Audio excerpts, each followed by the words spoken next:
प्रणाम। नेपाली टेलिभिजन हेरिरहनुभएका सम्पूर्ण दर्शक वृन्दहरूमा यो योगी मधुसूदनको तर्फबाट नमन गर्न चाहन्छु। र सदा चाहिँ हामीले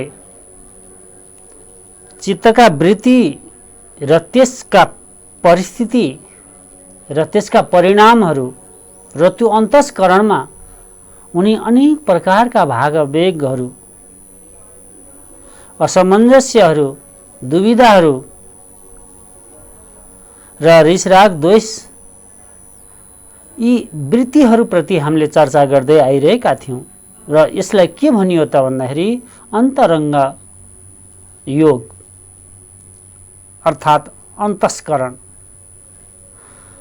जबसँग बहिरङ्ग र अन्तस्करणको तालमेल मिल्दैन र त्यस्तो प्रकारको परिस्थिति निर्माण हुँदैन तब जीवनमा ती के छ त भन्दाखेरि त्यो अशान्त छ। जीवन अशान्तै आक्रान्त हुन्छ, अन्योल हुन्छ, जीवनमा अस्थिरता हुन्छ। र यसै विषयमा रहेर आज हामी चर्चा गर्न गइरहेका थियौँ। आजको विषयवस्तु के छ त भन्दाखेरि अस्थिर चित्त र दुःख परिणाम। जब सोचे जस्तो कर्महरूबाट प्रतिफलहरू प्राप्त हुँदैन र सोचेका कुरा जसरी लक्ष्य प्राप्ति गर्न पर्ने हो त्यो प्राप्ति हुँदैन र हामीले गर्न खोजेका योजनाहरू जब विफल हुन थाल्छ त्यसले के गरिदिन्छ त भन्दाखेरि हाम्रो जीवनमा दुःखको परिणाम, दुःखलाई त्यसले सिर्जित त्यो आर्जित गरिदिरहेको हुन्छ। र यहाँ बोध गर्नुपर्ने कुरा के छ त भन्दाखेरि अस्थिर भनेको असत्य अर्थात् सत्यपट्टि आधारित थिएन। जब यो के छ त भन्दाखेरि चित्तको मनोवृत्तिहरू यस्तो प्रकारको छ। जब त्यो ज्ञान हुँदैन हामीलाई र त्यो सत्यको बोध हुँदैन तब के हुन्छ त भन्दाखेरि त्यो मन अस्थिर भइरहन्छ र चञ्चल भइरहन्छ र त्यतैतिर त्यो अन्यल भइरहने भएको हुनाले गर्दाखेरि यस्तो प्रकारको विषम परिस्थितिहरू हाम्रो जीवनमा छ है। र यसलाई नै हामीले जीवनमा त्यसलाई धैर्यता र संयमताका साथ त्यसलाई निहाल्नु पर्छ अर्थात् तद्द्रष्टुम, त्यसलाई हेर्नु पर्दछ र त्यसलाई बुझ्ने प्रयास गर्नुपर्छ। र परिस्थिति कस्तो प्रकारको छ त र के छ र कसरी त्यसलाई हामी उपायहरू लगाउन सक्छौँ र के उपायहरू हुन सक्छ, हानोपाय। त यी चिजहरूमा जब हाम्रा चेत जाँदैन र चित्तका वृत्तिहरू त्यतातिर आकर्षित हुँदैन तबसम्म के हुन्छ त भन्दाखेरि जीवन एक प्रकारको असाध्यै कठिन र ती परिणाम कस्तो आइदिन्छ त भन्दाखेरि दुःख परिणामहरू हात लागिरहेको हुन्छ। बडा सौन्दर्य छ, बडा सान्दर्भिकता छ आजको यो विषयवस्तु। र त्यसै गरी के भन्नुहुन्छ भने क्षण प्रतियोगी परिणाम परतन्त्र निग्रह क्रम भन्नुहुन्छ।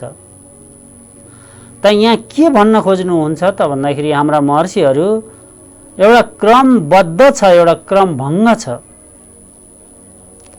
अर्थात् यसलाई यसरी बुझौँ, जुन सिलसिला र जुन सनातन चल्दै आइरहेका कुराहरू र त्यो क्रमबद्ध छ, त्यो लयबद्ध छ र त्यसैलाई विशिष्टीकरण गर्ने अर्थात् त्यसैमा अझ उपलब्धिहरू हासिल गर्नुपर्दछ। त्यसरी जान्छ है।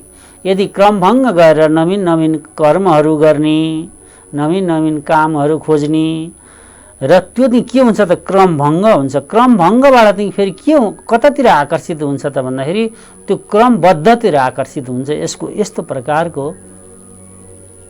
अवस्थितिहरू छ। त्यसलाई बडा सुन्दर तरिकाले उहाँले त्यसलाई बोध गर्नुभएको छ र ती चिजहरू भन्नु थाल्नु भएको छ। प्रतिक्षण भएपछि र परिणाम समाप्तपछि जुन जानकारी हो त्यो नि क्रम हो। अर्थात् हामी जुन कुनै पनि कर्महरू गर्छौँ र त्यो कर्म पछि हामीलाई के हुन्छ, एउटा एक प्रकारको अनुभव हुन्छ। अर्थात् त्यसपट्टिको सम्पूर्ण जानकारी हुन्छ र त्यो जानकारी र त्यो अनुभव र यहाँ दैनिकीय रूपले जुन हामीले कर्म गरिरहेको हुन्छ त्यो साधना भइदिन्छ र त्यसबाट चाहिँ के छ त भन्दाखेरि सुखद परिणामहरू चाहिँ हामीले प्राप्त गर्छौँ। सुखद परिणामको प्राप्तिको चाहिँ पछाडि यी चिजहरू थिए र यदि हामीले क्रम भङ्ग गर्छौँ र कुनै कर्महरू गर्छौँ हामीले त्यसमा चाहिँ अप्ठ्यारो आयो, विघ्न बाधाहरू आयो त्यहाँ र त्यसले सोचेको जति परिणामहरू प्राप्त गर्न सकिएन र चाहेको जति उपलब्धिहरू हासिल भएको छैनन्, त्यस्तो अवस्था के छ भनेदेखि के छ त भन्दाखेरि जुन अवस्था छ त्यसलाई चाहिँ बडा मजबुतीका साथ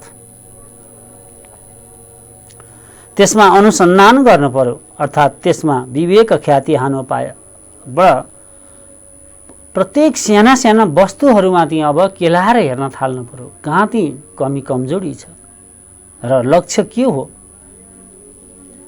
जो कि क्रममा बद्ध गर्न सकियोस्, अर्थात् लयबद्ध गर्न सकियोस्, जसका कारणले ती कर्महरू गर्नलाई हामीलाई सजिलो होस्। र यहाँ के भनिन्छ त भन्दाखेरि कुनै पनि कर्महरूमा जहाँ अप्ठ्याराहरू छन्, विघ्न बाधाहरू छन्, परिस्थिति अनुकूलको छ, गर्न चाहेको जस्तो त्यो परिस्थितिहरू निर्माण भएका छैनन्, समय त्यस्तो सान्दर्भिकता छैन र त्यसबाट चाहिँ लक्ष्य हासिल हुने देखिँदैन। अब त्यसले के गर्छ त भन्दाखेरि एक प्रकारको नैराश्यलाई चाहिँ प्रकट गरिदिन्छ र त्यही नैराश्य अनन्तगत गएर चाहिँ हामीलाई कमजोर बनाउने चाहिँ त्यो भूमि बनिदिन्छ। त्यो नैराश्यबाट चाहिँ राग द्वेषहरू पलाउन थाल्छ र त्यो राग द्वेष र ईर्ष्या घमण्डहरू जुन नकारात्मक वृत्तितिर चाहिँ तीव्र रूपले आकर्षित गरिदिएको हुन्छ, त्यसलाई नै के छ त भन्दाखेरि यहाँ संयमित भएर हामीले बोध गर्नुपर्ने अवस्था चाहिँ त्यो छ। र त्यसरी चाहिँ यहाँ चाहिँ बडा सुन्दर तरिकाले चाहिँ उहाँले चाहिँ यो कैवल्य पाठ 33औं श्लोकमा बडा राम्रो व्याख्या गरिदिनु भएको छ र त्यही जुन जानकारी जुन हामीलाई हुन्छ, अर्थात् त्यसपट्टिको हाम्रो कर्महरू सरलता र सजिलो भएर आइदिन्छ र सबै चिजहरू मिल्दै आइरहेको हुन्छ। यसलाई यसरी बुझौँ। अब त्यसरी मिल्दै आइरहेको जुन अवस्था छ त्यसले चाहिँ हामीलाई के गरिदिन्छ त भन्दाखेरि अब ती कर्महरू गर्न नै असाध्य सरल सहज आनन्द चाहिँ त्यस्तो प्रकारको चाहिँ भूमि प्रदान गर्दछ, अवस्था प्रदान गर्छ, अवस्थितिहरू हामीले प्राप्त गर्छौँ र त्यसलाई के भनियो? क्रमबद्ध भनियो। त्यो क्रमबद्धमा रहेर त्यो अस्थिर चित्त जुन हुन्छ, यहाँ चाहिँ के भनिएको छ त भने क्रम भङ्ग पछि हुने हो। जब जीवनमा त्यो क्रम भङ्ग हुन्छ र त्यहाँ चाहिँ कुनै नवीन योजनाहरू, सोचहरू, चिन्तन शैलीहरू र कार्य सम्पादनहरू आदि इत्यादि हामी गर्न खोज्छौँ भनेदेखि अब त्यसमा चाहिँ केही समय त्यसको साधना अपुग, अर्थात् त्यसपट्टिको जानकारी अपुगको कारणले त्यसमा चाहिँ त्यो चाहिँ अलमल हुन्छ र त्यस्तो प्रकारको अवस्था पनि चाहिँ त्यो अस्थिरताको चाहिँ एउटा चाहिँ बीजारोपण अर्थात् उपलब्धि जस्तो भएर चाहिँ बस्दिएको छ। पहिला हामीलाई त्यसले कस्तो प्रकारको परिस्थितिहरू ल्याउँछ, त्यसपट्टिको हाम्रो त्यो सजगता, संयमिता र त्यो धैर्यता र त्यो बोध छैन भने कुनै पनि कर्महरू गर्नलाई हामी योग्य चाहिँ हुँदैनौँ। पहिला सामान्य योग्यता चाहिँ यसरी निर्धारण गरियो। यसलाई चाहिँ बडा गहिराई छ यो विषय, सामान्य छैन र त्यसलाई त्यसरी नै हामीले चाहिँ बुझ्ने प्रयास गर्नुपर्छ। तब मात्र गएर के छ त भने त्यो अस्थिरतामाथि स्थिरताहरू प्रादुर्भाव हुन थाल्छ अथवा प्रकट हुन थाल्छ। त्यस्तो प्रकारका परिस्थितिहरू निर्माण हुन्छ र त्यो परिस्थिति निर्माण गर्नुमा को जिम्मेवारी हुन्छ भने स्वयं व्यक्ति जसले सङ्कल्प गर्यो र त्यसमा चाहिने त्यो पूर्ण रूपले स्रोत साधन र त्यसमा अभ्यासहरू र त्यसमा चाहिँ गर्ने ती समर्पणहरू र दत्तचित्त भएर लाग्ने एउटा कठोर श्रमहरू आदि इत्यादि छैन भनेदेखि त्यस्तो परिस्थितिमा ती कर्महरू कमजोर भएर जानेछन् र त्यसले लक्ष्य प्राप्ति गर्न सक्दैन। त्यो नि के हो त भन्दाखेरि अस्थिरताको बीजारोपण बीज हो। र एक यहाँबाट चाहिँ हामीलाई प्राप्त भइरहेछ भने अर्को चाहिँ हाम्रो के छ त भने खानपान आहारबाट पनि तामसी भोजनहरू आदि इत्यादिमा जुन रमाउने प्रवृत्ति छ त्यतापट्टिबाट पनि त्यो चित्तलाई अस्थिरता गरिरहेको हुन्छ, अस्थिर भइदिन्छ। यथा अन्न तथा मन भनेर भनिन्छ। जस्तो प्रकारको हामी आहार शैलीहरू गर्छौँ त्यसपछिबाट नै हाम्रो त्यो चित्तमा त्यस्तै प्रकारको प्रभाव पार्छ र चित्त त्यही अस्थिरता भएर त्यही बसिदिन्छ, असाध्यै चञ्चल भएर बसिदिन्छ। त यहाँ भन्न के खोजिएको हो भनेदेखि हामीले यसलाई यसरी बुझौँ, जुन अस्थिर चित्त हुनुको कारण यहाँ आहार विहार विचार व्यवहार यो चार चिज पूर्ण जिम्मेवारी छन्। यतापट्टि हाम्रो बोध होस्, यसलाई गम्भीरता रूपले चाहिँ हामीले जीवनमा हेर्नु पर्दछ, यसलाई निगाल्नु पर्दछ। जस्तो यो पटक पटक मैले यहाँहरूलाई दोहोऱ्याउँदै आइरहेको छु, आहार विहार विचार व्यवहार यो चिजलाई चाहिँ हामीले ठिक गर्नुपर्छ है। योग साधक अर्थात् जीवनको त्यो सुख प्राप्ति गर्ने, त्यो लक्ष्य प्राप्ति गर्ने त्यस्तो हामी ध्येय राख्छौँ भनेदेखि त्यतापट्टिको हाम्रो सजगता जीवनमा कस्तो प्रकारको भोजन हामी चयन गर्ने, कस्तो प्रकारको हाम्रो रहनसहन बसाइ सङ्गतहरू हुनपर्ने र कस्तो प्रकारले हामी प्रस्तुत हुनपर्ने र कस्तो प्रकारले त्यो नम्र शिष्टताहरू धारणा गर्नपर्ने र सदैव जिज्ञासु भइरहन पर्ने र त्यो पनि सात्विक भएर बडा नम्र विनम्र भएर जिज्ञासु भइरहने र त्यो जिज्ञासाबाट ती नवीनभन्दा नवीन र सजिलोभन्दा सजिला उपायहरू के हुनसक्छ त्यसको खोज गर्ने। र यसैलाई के भनियो त भन्दाखेरि आहार विहार विचार र व्यवहार पनि त्यत्तिकै त्यो शान्त दिने खालको लचकदार, सबैलाई सम्मान दिने खालको र सबैलाई समेट्ने खालको त्यस्तो प्रकारको व्यवहारहरू त्यहाँ हुन अत्यन्त जरुरत छ। होइन भनेदेखि ध्येय उद्देश्य राख्दैमा ती प्राप्ति हुनेवाला छैन र त्यो प्राप्ति जब छैन त्यो अब के हुन थाल्छ त भन्दाखेरि चित्त ती विक्षिप्त हुन थाल्छ, अस्थिर हुन थाल्छ, झन् विषम परिस्थितिहरूले निम्त्याइरहेको छ। यस्तो प्रकारको यो भूमि प्राप्त हुन्छ। त यहाँ मानिसहरू अक्सर सबैजना यहाँ गएर अल्मलिएको हुन्छ। जीवनमा यदि उल्झन छ त यहाँ छ। त्यो अस्थिरता मनोवृत्ति र ती दुःख परिणामहरू अर्थात् विघ्न बाधाहरू त यसका पछाडि ती विभिन्न यो क्षेत्रहरू अर्थात् विभिन्न मनोवृत्तिहरू, विभिन्न अभिव्यक्तिहरू र कर्मशैलीहरू नि जिम्मेवारी थिए, अरू कोही थिएन यहाँ। त त्यसलाई बुझ्न नसकेर त हाम्रो जीवन बडा दुःखको अनुभूति गरिरहेको हुन्छ। त्यो दुःखबाट अशान्त रहिरहन्छ र त्यो अशान्तबाट चाहिँ अब के चाहन्छ त भन्दा शान्ति चाहन्छ। शान्ति प्राप्त गर्न खोजिरहेका छौँ हामी र भन्छौँ मलाई यो शान्ति कहिले मिल्ला, यो शान्ति कहाँ छ, कहाँ गएर मलाई त्यो शान्ति मिल्छ, कोसँग गएर बस्दा मलाई शान्ति मिल्छ, कसले मलाई यो शान्ति दिलाइदिन्छ। यस्ता प्रकारका अनेक प्रकारका भ्रम लिएर हाम्रो जीवन यसरी नै व्यतीत भइरहेको हुन्छ, जसका कारणले जीवनमा उल्झन, अप्ठ्यारो, अभावै अभाव, तनावै तनाव परिस्थितिहरू सिर्जित भइरहेको हुन्छ।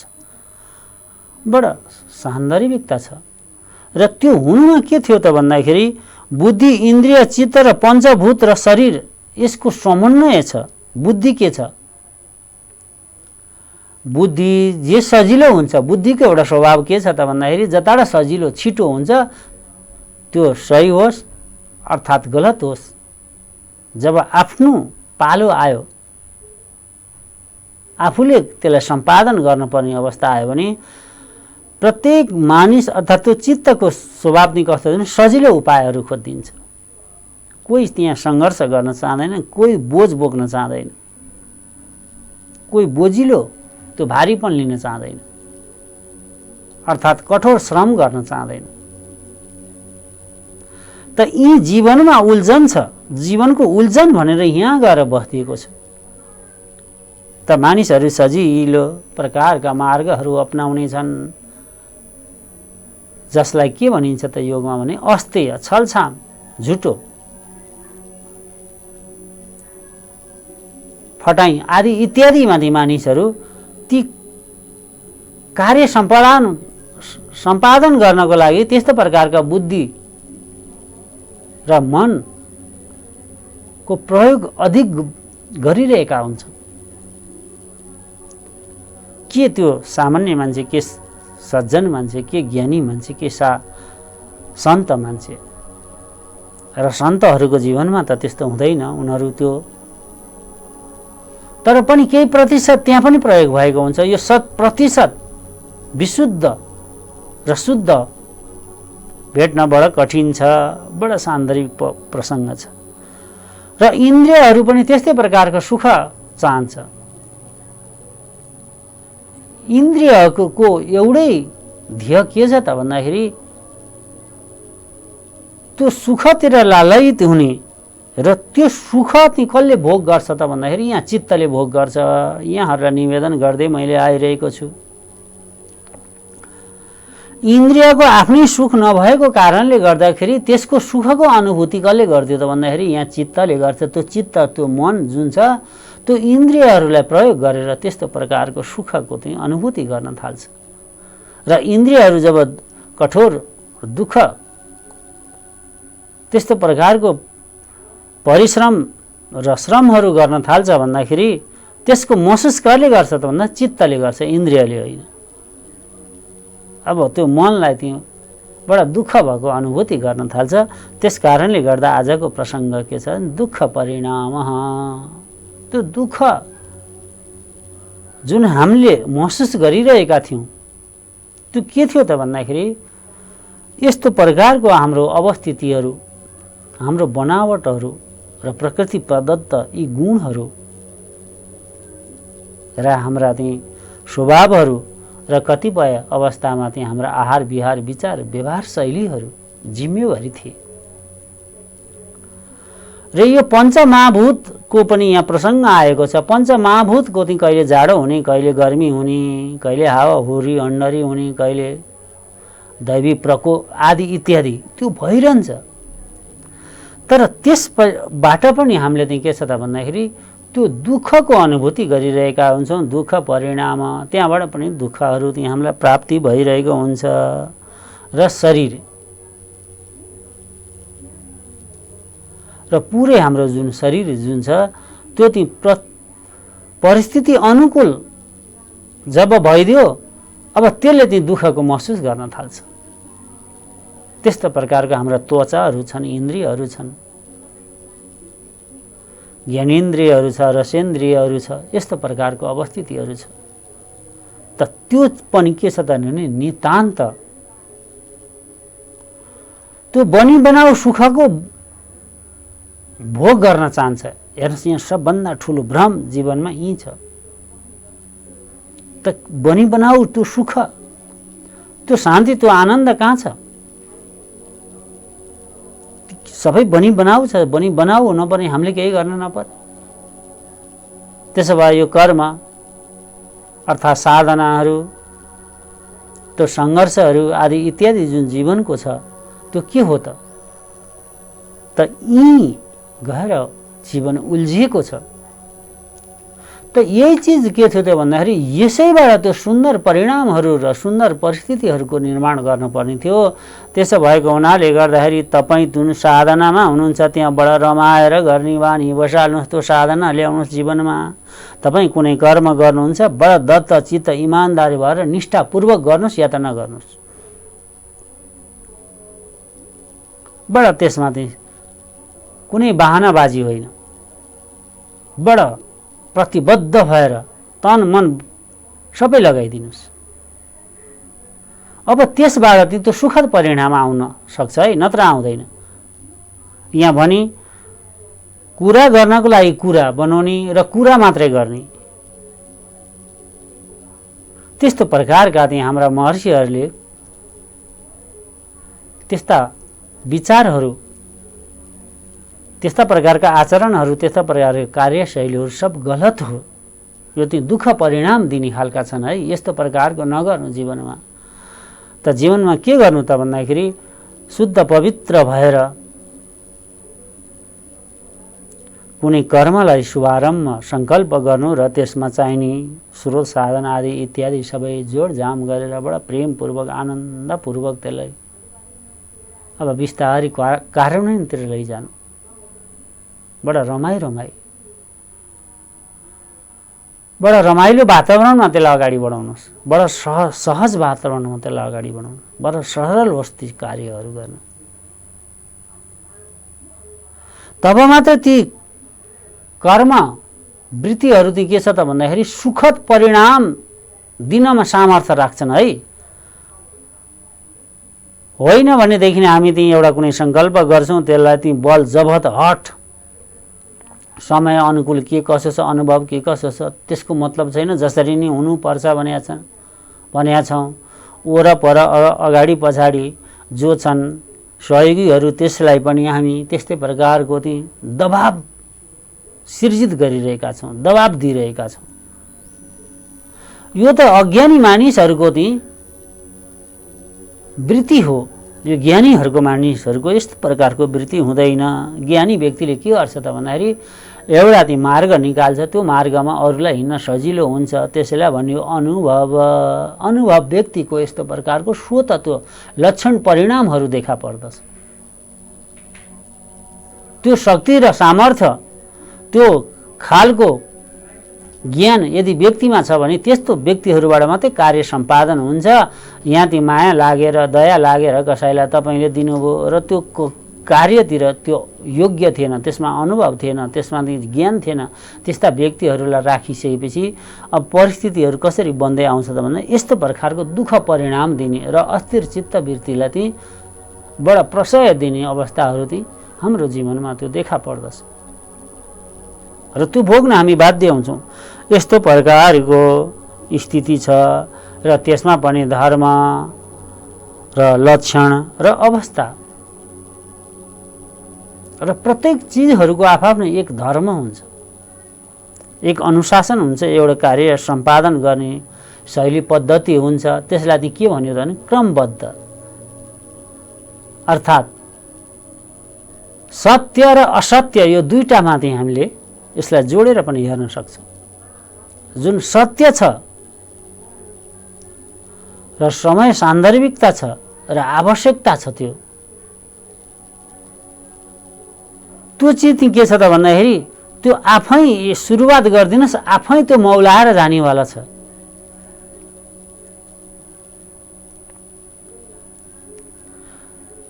त्यसको माग छ, त्यसको परिपूर्ति गर्ने एउटा ती व्यवस्था सिर्जना गर्नुहोस्। त्यसबाट चाहिँ सुखद परिणामहरू त्यहाँबाट चाहिँ प्राप्ति हुन सक्छ है। र यहाँ आवश्यकता छैन, हेर्नुहोस् मनमा लाग्यो यो हुनुपर्छ र यसलाई जसरी पनि कार्य सम्पादन गर्नुपर्दछ। प्रभाव, बहिरङ्ग वृत्तिको प्रभाव अर्थात् देखासिखीको प्रभाव, यस्तो प्रकारको जब ती हाम्रो चित्त वृत्तिहरू, हाम्रो चिन्तन शैलीहरू, हाम्रो ती कार्यशैलीहरू छन् भने अब त्यसले दिने दुःख परिणामहरू, त्यसले दुःख मात्र निम्ताउँछ। त्यो आफूलाई निम्ताइरहेको हुन्छ, अरूलाई नि त्यसबाट ती प्रताडित गरिरहेको हुन्छ। यस्तो प्रकारको अवस्था छ। अब त्यसमा पनि अर्को चाहिँ के छ भने वाणीमा संयमता, एकान्त वचनीय नियमपूर्वक उत्तर दिनु, बडा संयमित भएर, संयम भएर, शान्त भएर, बडा ऊर्जा दिने खालका, मनोबल बढाउने खालका चाहिँ अभिव्यक्ति दिनुपर्दछ। तर ठिक उल्टो के हुन्छ त भन्दाखेरि जहाँ विषम परिस्थिति छ, अप्ठ्यारा छन्, अब त्यहाँ आक्रोश गर्न थालिन्छ। ठिक उल्टो भइरहेको हुन्छ। सुल्टो के थियो भने जहाँ विषम छ परिस्थिति छ, कर्महरू बनेका छैनन्, बडा कठिन छ, लक्ष्य प्राप्ति छैन, आय आर्जन छैन, त्यहाँ चाहिँ के छ त भन्दाखेरि बडा संयमित भएर शान्त भएर चाहिँ उत्तर र प्रत्युत्तर जुन गर्ने कार्यशैली छ त्यसलाई एकान्त वचनीय भनिन्छ। अर्को विभाज्य वचनीयम, जुन जसरी एक त विभाज्य विभक्त भएर कहिले पनि कुरा नगर्ने, सबैलाई समेटेर कुरा गर्ने र सबैको कामको जिम्मेवारी बाँडफाँड गर्ने र लयबद्ध र नियमपूर्वक त्यसलाई चाहिँ राख्ने। तब गएर त्यो चाहिँ के छ त भन्दाखेरि कार्य सम्पादन र सुखद परिणाम दिन सक्ने अवस्थामा त्यसलाई लान सकिन्छ।